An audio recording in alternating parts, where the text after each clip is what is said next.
हनुमान मंदिरात एका आवारा कुत्र्याने केलेली कृती सध्या संपूर्ण परिसरात चर्चेचा विषय ठरते। मंदिरात येऊन हनुमानजींच्या मूर्तीची सलग परिक्रमा करणाऱ्या कुत्र्याचा व्हिडिओ सोशल मीडियावर व्हायरल झालाय। पाहूया एक रिपोर्ट।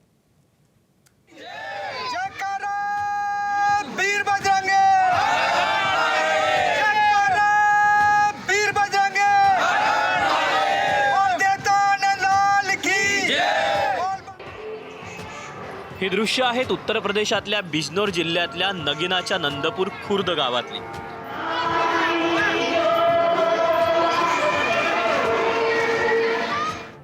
दोन 2000 लोकसंख्येच्या गावात शेकडो वर्ष जुनं हनुमानाच्या मंदिरात 12 जानेवारीला पहाटे 4 वाजता पूजा करण्यासाठी मंदिरात आलेल्या भाविकांना एक अनोखा प्रकार पाहायला मिळाला। एक भटका श्वान अचानक मंदिरात आला आणि हनुमानाच्या मूर्तीभोवती प्रदक्षिणा घालू लागला। कुत्र्याची ही न थांबणारी परिक्रमा पाहण्यासाठी मंदिरात भाविकांची मोठी गर्दी जमू लागली। ये जो मामला है भैया जी, ये कल सुबह 4 बजे से परिक्रमा चालू करी इन्होंने और लगातार परिक्रमा कर रहे हैं। और शाम में इनके ऊपर एक जंगली कबूतर भी आकर बैठा, वो भी फिर भी परिक्रमाएं करते रहे बराबर, ये रुके नहीं। किसकी कर रहे हैं? ये हनुमान जी की कर रहे हैं। वो अफवाहें फैलाई जा रही हैं कि ये बीमारी के कारण बीमारी ग्रस्त होकर के ऐसा काम कर रहे हैं। ऐसा कुछ नहीं है, ना ही कोई इन्हें पकड़ के कुछ करवा रहा है, ना कुछ। ऐसा कुछ हो ही नहीं सकता। ये तो आस्था का एक रूप है जो हमारे सामने एक सच्ची घटना स्थापित हो चुकी है। ये भगवान जी का चमत्कार है, देखो। और भगवान जी क्या करना चाहे, उनकी लीला है। अभी तो वो अपनी परिक्रमा कर ही रहे हैं, आगे वही बताएंगे क्या करना है।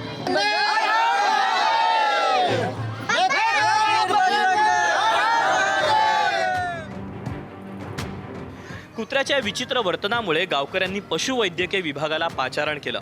तपासणीनंतर डॉक्टरांनी कुत्रा पूर्ण निरोगी असल्याचं सांगितलं।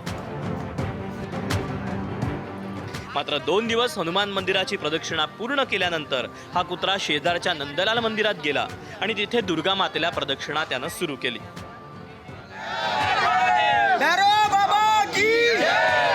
नंदलाल महाराज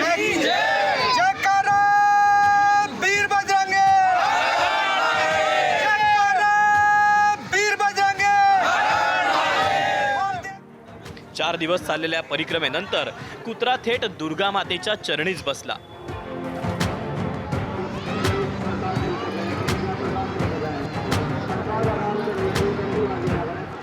सहा दिवस सततच्या परिक्रमेमुळे या श्वानाची प्रकृती खालावली।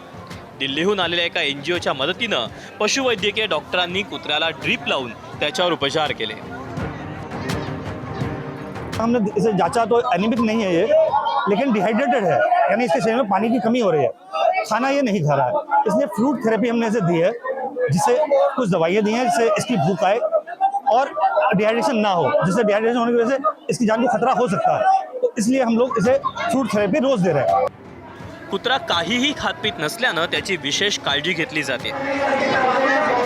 दरम्यान भाविकांची वाढती गर्दी पाहता मंदिर परिसरात जत्रेसारखं वातावरण निर्माण झालं।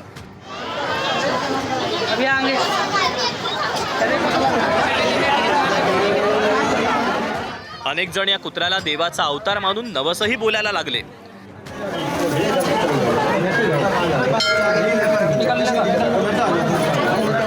मात्र मंडळी, यामुळे श्रद्धा आणि अंधश्रद्धा यामधील सीमारेषा पुन्हा एकदा चर्चेत आली।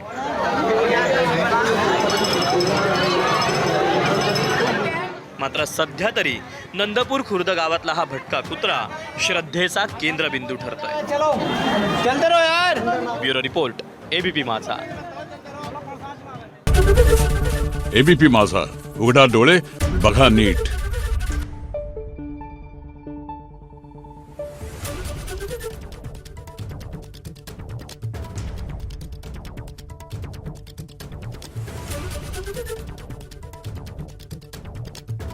Thank you.